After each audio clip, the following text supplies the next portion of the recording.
I will give you more than 3 or 4 seconds to describe it's not BBC, then. Hungary's relationship with Russia.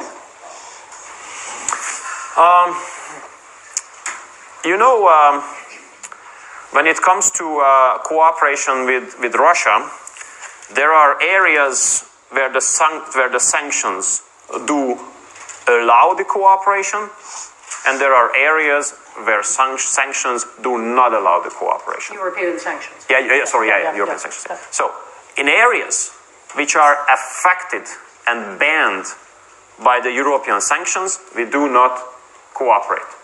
In areas which are not being banned by sanctions, we do cooperate, and based on our national interest, we would like to improve the cooperation. Let me give you 3 examples why I say that the whole European Union and the whole North Atlantic community is super hypocritical on that. There's a huge hypocrisy in this regard. Specifically on the sanctions. And on this whole relationship with Russia.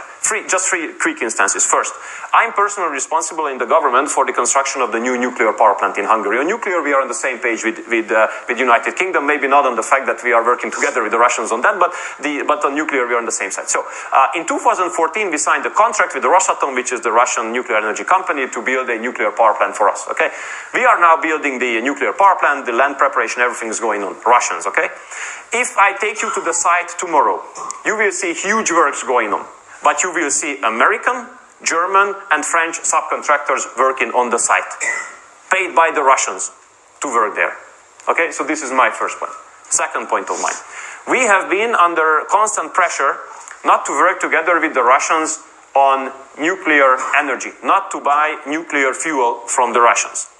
I mean, if we don't buy nuclear fuel from the Russians, we have to shut down the nuclear power plants of ours, nuclear power plant, which currently covers 33% of the electricity demand of ours. Okay, stop buying nuclear fuel.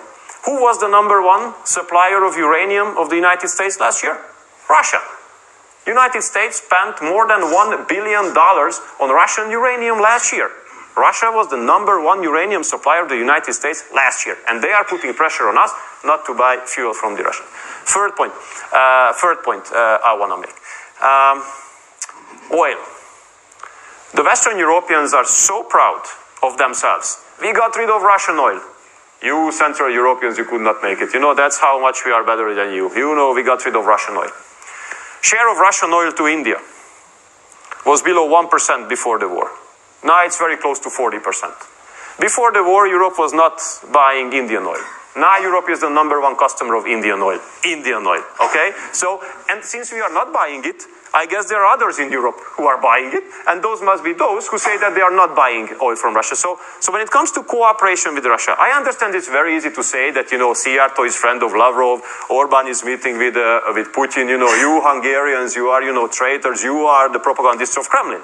Very easy to say. But when you look behind the scenes, you see that those who are accusing us, they are making much bigger business and much bigger deals with the Russians than we do. So, I mean, you have to look at facts. I understand politics is,